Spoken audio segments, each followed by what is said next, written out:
Welcome to Movie Men. This week's perfect movie quest is a submission from our very own Drew Darlington, who is here on the call with us today. And that movie is Wild Robot, an animated movie from, what was it, 2024?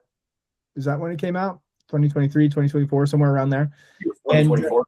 Yeah. And so give you some thoughts on the movie, Drew. Why'd you select this one? What do you think is so perfect about Wild Robot? Yeah, to caveat the nomination, and we've said this a few times in the other chats where it's like who you're watching it with does sometimes change your experience. And I, of course, watched this in theaters with all of my daughters and my wife, and we had just the grandest time.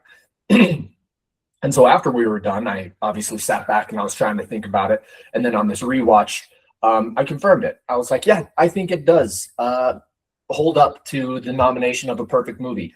I think that it is in the running for one of the prettiest animated movies I've ever seen.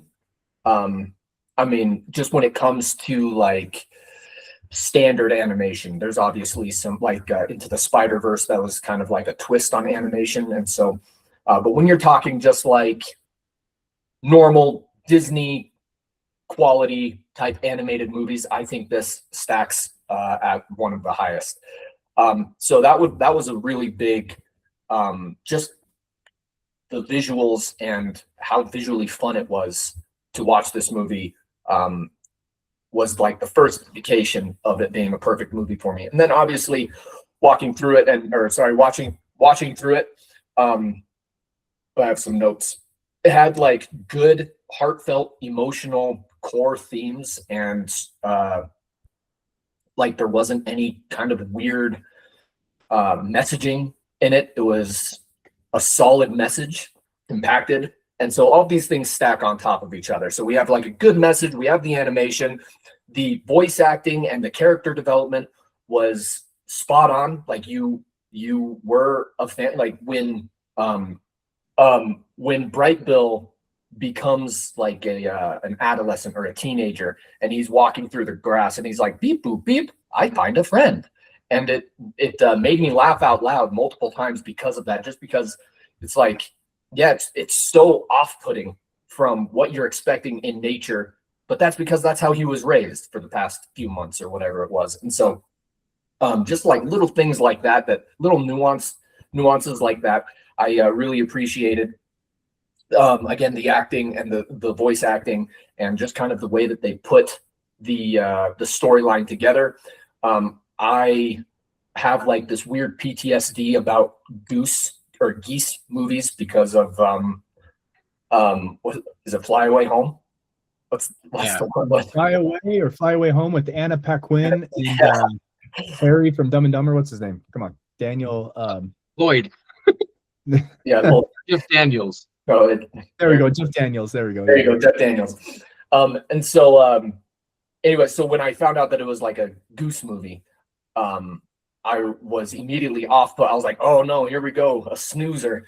And it was the exact opposite. So again, my bar was my expectations were low, and I think this thing knocked it out of the park.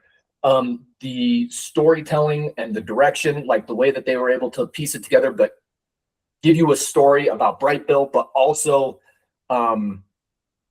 focus on Roz, like as a robot, and how she's developed and how she starts breaking the rules and becomes sentient, basically, was also kind of fun to watch. And then just to top it all off, it got like a 97 or a 98% Rotten Tomatoes score. And so I know I'm not alone in this. I will say the only thing that I could find fault on, especially the second time around, is the pacing. The pacing was a little funky.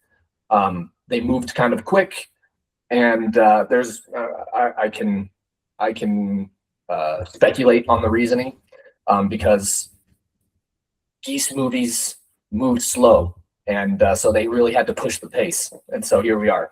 But that was like the only one. That was like the one thing that I took away from this movie where I was like, I wish it wasn't so It didn't feel so like rushed and choppy. And again, we are like, this is in the bracket of a children's movie.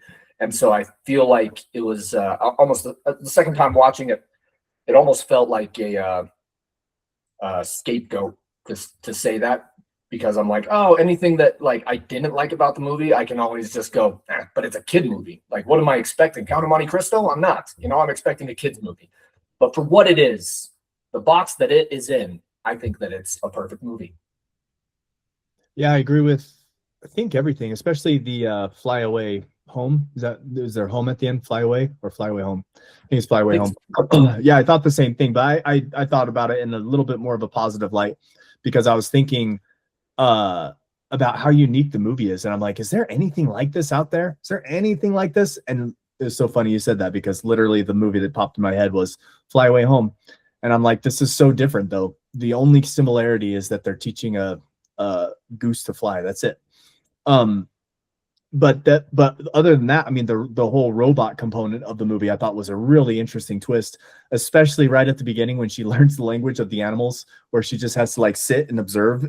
and I love when movies do that. I love when movies like explain how things and people are able to communicate. Remember on Valkyrie with Tom Cruise, when at the very opening of the movie, it's Tom Cruise speaking in German, and then it slowly fades him into English, just to let you know that, like, hey, you don't have to read subtitles this whole movie. Like, we're going to save you the time. Everybody knows he's speking German. He's a Nazi. Like, we get it. Like, now can we move on? I like when movies do that. Let's give credit where credit's due. I think, correct me if I'm wrong, the first movie to do that was Blade, when they were speaking in vampire, and then like it was subtitles. And then it went like almost matrixed into English, and then you was that Blade? Am I wrong? Was it Blade? I know, I can see that in my head, the letters in like predator language or vampire language or something, and then it goes yeah, and then it changes. I don't know what movie that was though. And then it fades, the English fades, and then they're just speaking in English. Yeah. I'm sorry, maybe I'm off there. Yeah, the point is, I like when there's an explanation for how like in Solo, when we have subtitles for Jabba the Hutt and everything, and then you have Solo, and the weird creature in that lagoon thing comes up and it just speaks English, even though it doesn't have lyrics. Let me just stop you. I watched Solo once, and it will only be once. I was showing you a bad example where you should have used subtitles. Okay. I tried to erase Solo from my memory. Remember when he spoke Wookiee? That's the only language component of that movie I remember. Yeah, and it was probably 4% of the movie, and that was one part. Shameful. Shame. But like, for example, Guardians of the Galaxy, I hated because I'm like, there's no explanation why everybody speaks English in outer space. I don't understand. Be creative and come up with a way, like a translator on your neck or something. Like, find a way, but they just don't even address it. I don't like that. So Wild Robot was great in that they explained how she was able to communicate with the animals, which I thought was very clever. And I like to it's a fish out of water story, but a very unique one because it's a robot in the wilderness, which like robot, super futuristic, high civilization versus like bare bones Stone Age, doesn't have any technology. I thought that was a cool dynamic, a cool little contrast that, again, I don't think it's ever been done before. I mean, what E.T. was like in modern suburban America. I'm trying to think, like, there's been no like high tech. I guess Predator Badlands, but kind of explored that. But I thought that movie was garbage personally. But the point is that I really like the contrast. I like the explanation of how she can explain things. I like the tenderness between her and Bright Bill, and I like how the love that developed had to develop. It wasn't instantaneous. She was cold, robotic, like a robot when, like, at first, and once her task was done, she was ready to move on. And then it took like some massaging of the story in order for her to like.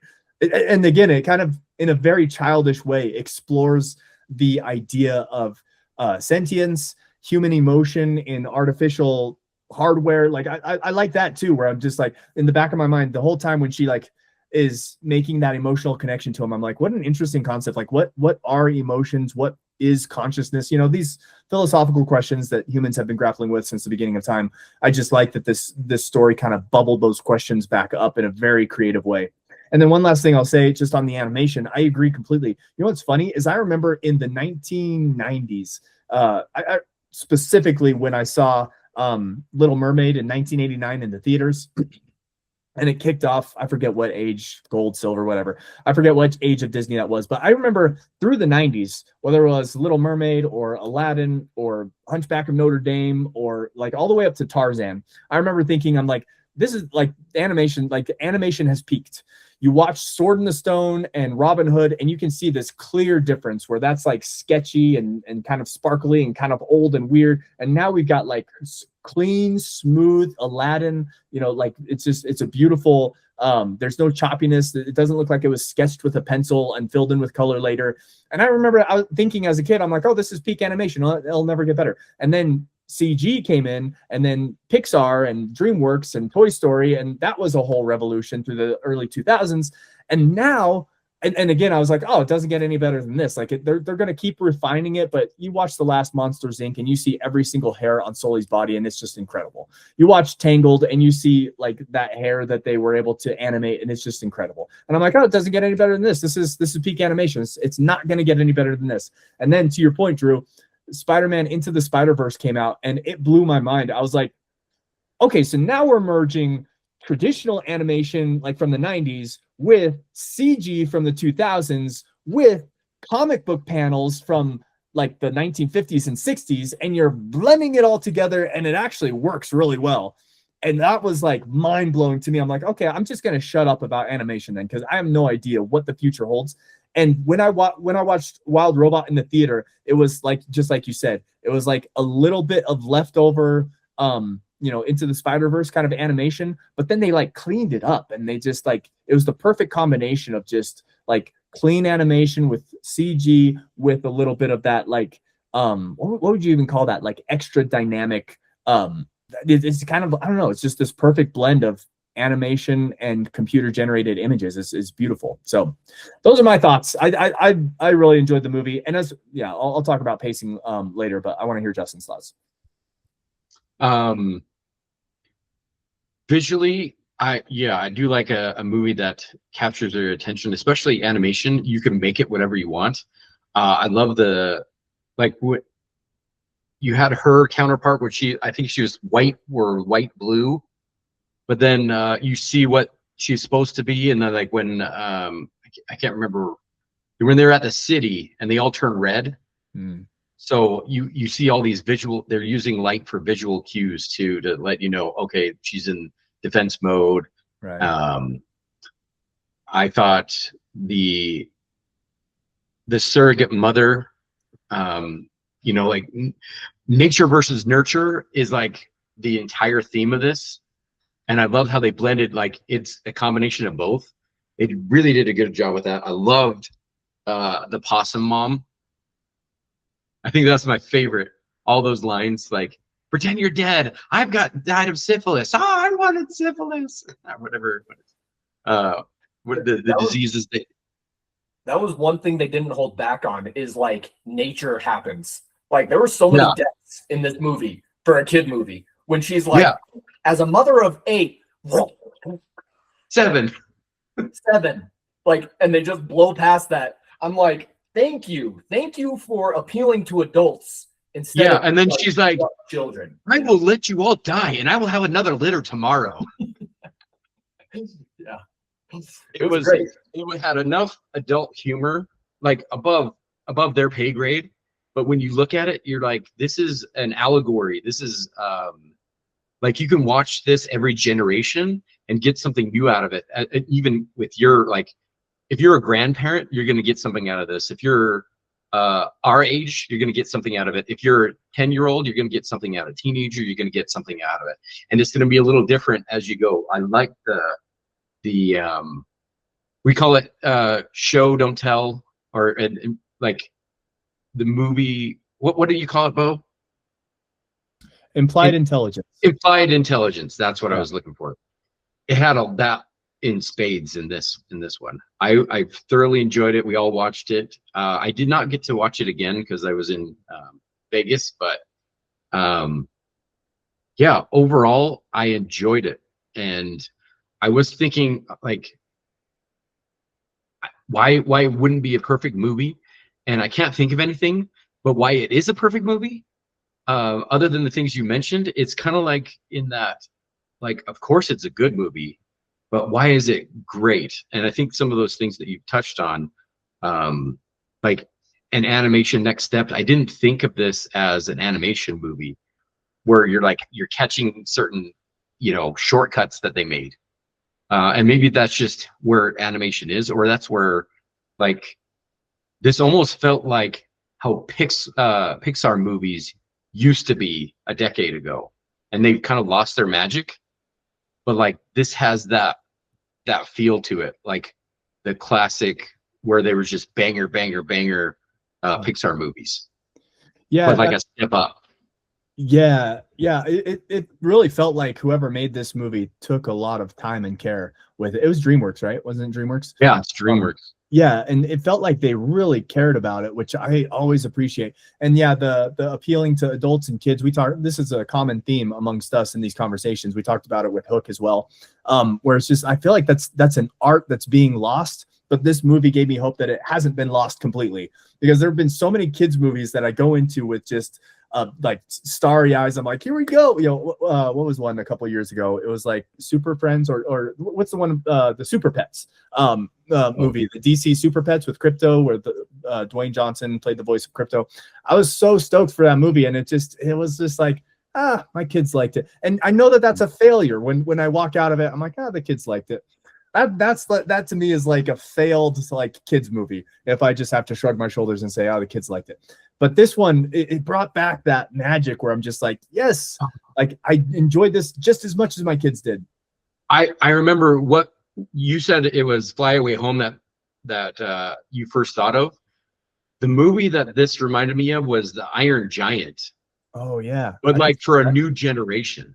Yeah, and it took some tropes, but it also made its own thing where a robot is trying to not be a robot, and all those things. I really enjoyed there were so many connections that I made, and so to see it again, I know that there's a lot more, and I like that it's not just 2D, Yeah, and there was some similarities too, in terms of like the Iron Giant. Remember when he gets triggered or whatever and turns evil? Yeah. And there's a little bit of that. So yeah, I guess there's a little bit of crossover. But what I love about Iron Giant, just as a quick tangent, is that it was set in like the 1950s during the Cold War, and so there's like this extra political dynamic to it as well, where like, where did this thing come from? Who built it? Whose the enemy is it? Like that's a cool movie. I love Iron Giant. That's a fun one.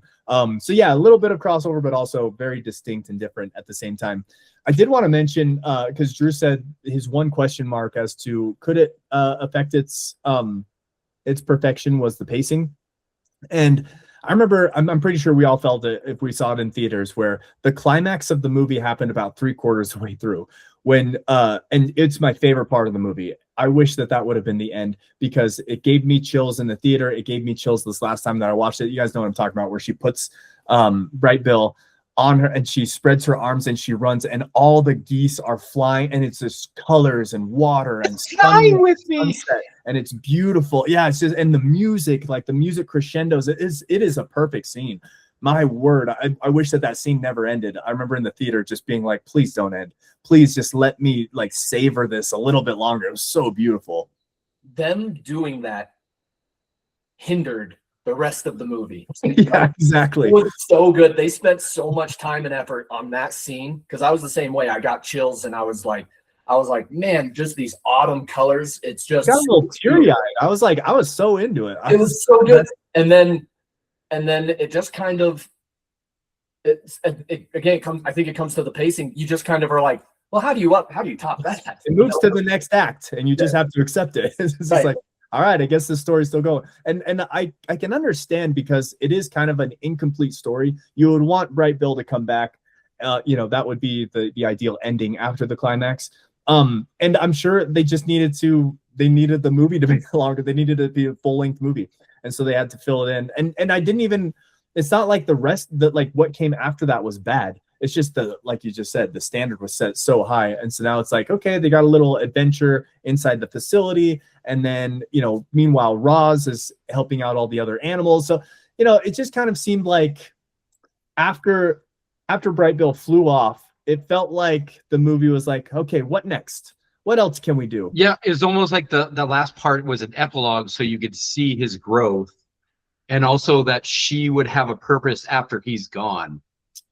Right. And like, what is your purpose now? What are you going to do? So like, you needed to have an epilogue. It was just a longer one than usual.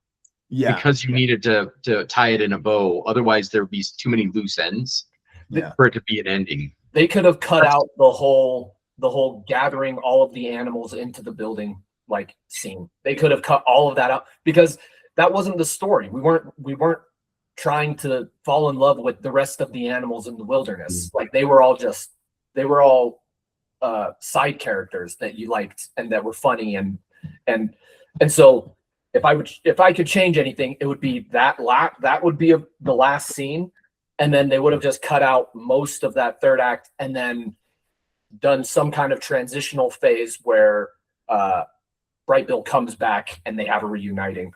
I understand the character building that they did with Roz during that time frame, like the motherly building. I understand that. It just if I was king of the world, I would go back and just tweak it just a little bit instead of making it another 30 to 45 minutes of that. Just cut it down to like 10 minutes. The thing is, for me, it didn't bother me. I was actually just as interested in that story as I was the previous one. I was like, it was a continuity issue for me, not necessarily an interest. I wasn't bored. I actually liked that she rescued the animals, and I thought, and they addressed, once they were all fighting inside there, was it the fox that said something like, he talked him out of it. He's like, can we just like calm our instincts down for a minute while we all survive here? Like, I thought it was interesting, and it was tender, and I wasn't bored, but again, I was kind of still coming down off of that high.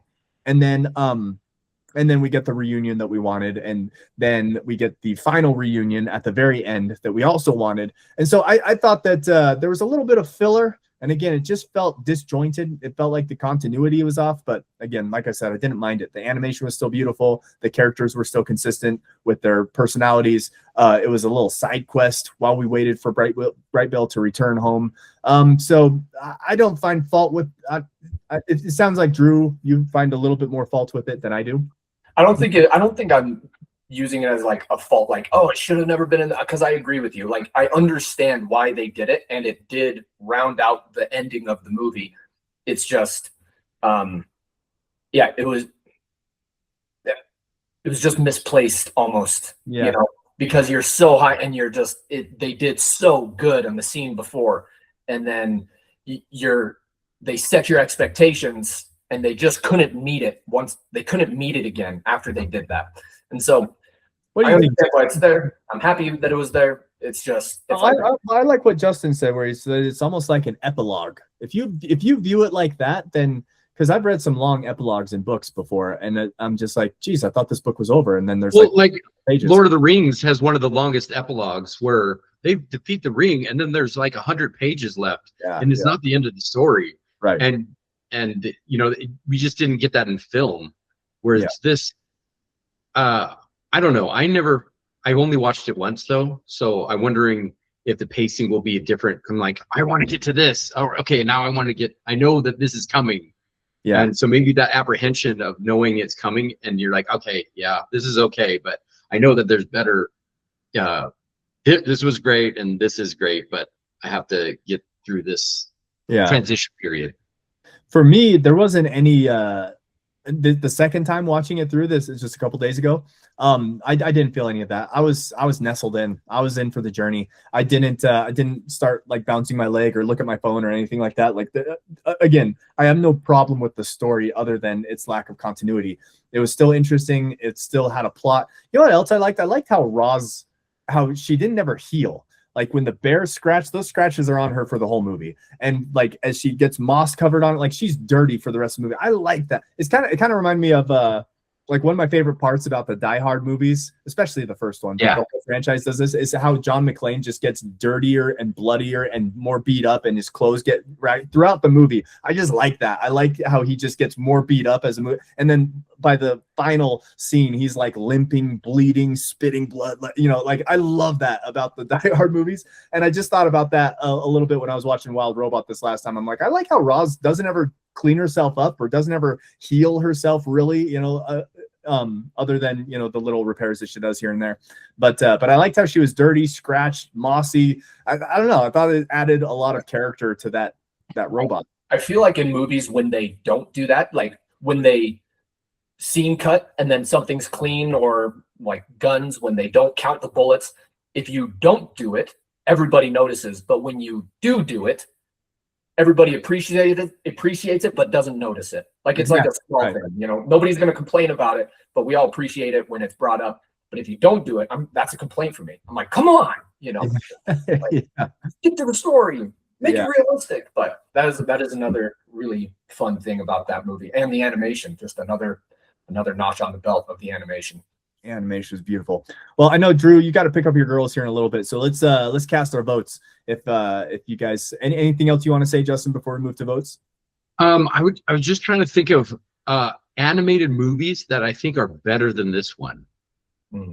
Maybe the original Toy Story, because back in 1995, groundbreaking, and I mean, it proof of concept, Right. and emotional ties, and you know, and it Not led a to princess movie. what was that? It was not like a princess movie, which I know I remember reading like a newspaper article where they're like, this is Disney's first attempt at not doing some sort of a princess love interest kind of movie. But other than that, is there anyone that comes to mind?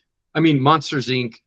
Those are all fun and good for animation, and they, you know, each time they do one, they outdo themselves. Lightning McQueen and all those ones, they're great, but I don't know. I think Finding Nemo was another one where it was like you were just blown away with the animation. Yeah, but I mean, the story itself, I'm not a huge Nemo fan. Agreed. As far as I can watch it, but it's not like a go-to for me. But visually, yes. But I'm saying on all let's call them 4 quadrants. Yeah. This one kind of hits all of them, whereas most Pixar's are like 3 out of 4.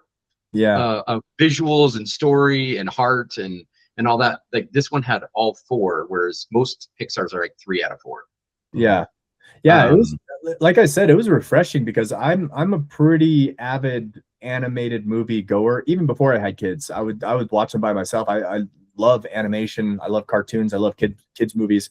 And this one blew me away because, again, I feel like there was like this steady decline in quality over the last 10, 15 years in animated movies. And then this one was like right back up here. Yeah, because yes.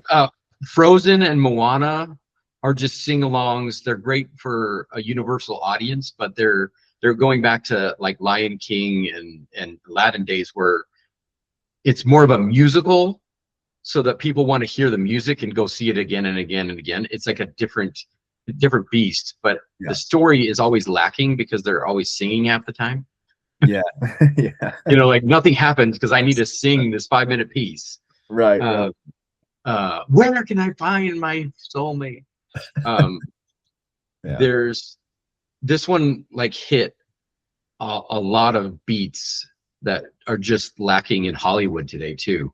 So it also says like if we return to the basics of what makes film good and get all the like they're all animals, so there's not really even DEI.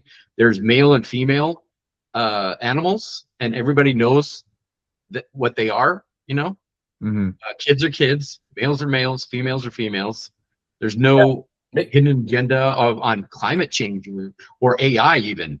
Like there's no like AI is the worst thing and climate change is killing the planet. Like, you can put whatever you want in there. It's just this is how the world is. That would have been low-hanging fruit for them too, like the and it's like where they're all flying and the Golden Gate Bridge is underwater. Yeah, that was cool with the whale. It didn't have to explain any of it, just that it happened. I I was just thinking, as you were saying it, what's another animated movie that could be comparable that we haven't talked about? And I think Shrek might be up there. Just about to say that, dude. I swear. Like, Go ahead. go ahead. I was just gonna say this. I don't know if DreamWorks did this with any other movies before Wild Robot, but this was the first time that I saw that new intro where they're zigzagging through the different like iconic DreamWorks characters, and the very last one was Shrek and Fiona, and watching it, this last one, funny enough, I had just watched Shrek a couple days earlier with Vega, my boy. It was the first time he's ever seen it, and he was laughing, I was laughing, and I'm like, this animation sucks, but the script is amazing. The story's good. Yeah, the script and the story and the accents and the humor, it's a great movie. Like, obviously the technology wasn't there quite yet. The animation literally looks like a Windows 97 computer game, but the story, the acting, the voice, the voice acting, the humor, the adults with kids, like it hit so many. And I'm like, I forgot how good this movie was. And so when I was watching Wild Robot and I saw that intro, I was like, oh yeah, that's the new DreamWorks intro. And then at the end I was like, I wonder if they're like trying to say something like, hey, we're going back to like our good quality anime, like going back to our roots where it was like really good, because they, Shrek was really good, and then Wild Robot obviously had, in my opinion, was that same caliber of just great script, great voice acting, great story, and something that we haven't seen before, and it had good humor as well. I don't know, I thought it was great, and I hope that DreamWorks continues making stuff like this. Also, some people say Puss in Boots: The Last Wish was also really good. I never saw that one. Never saw it.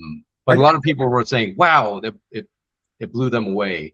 It I has a kinda 7.8. I mean, how many Shrek movies are there? There are like 4 Shrek movies and then 2 Puss in Boots movie. I got a little bit fatigued with that franchise. Yeah, that's what it was. It might be better than you think, but it was also on the heels of like, oh, it's another sequel. And like all the Minions and all that stuff, I'm like, there's so many.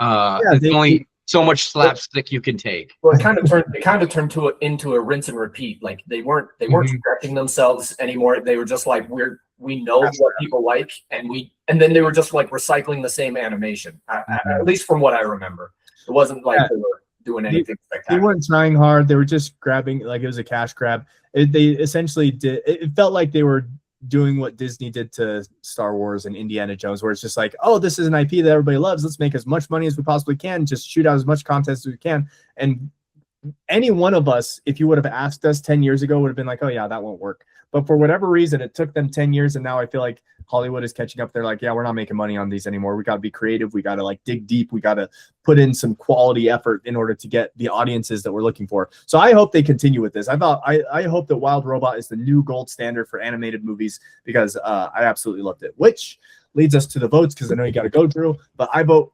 perfection. Obviously, I loved it, and I will watch it for the rest of my life. What about you, Justin? I'm going to give it the gold star. I think it's a perfect movie. I love when we agree, Justin. It's so rare.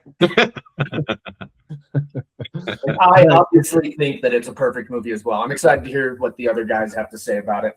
But yeah, we'll get their input. But thanks for showing up tonight, guys. It was fun talking, and we will get our next nomination from either Zane or Callum, whoever wants to step up, and then we'll talk again in 2 weeks. Sound good? Awesome. All right. All right. Have a good night, boys. Night.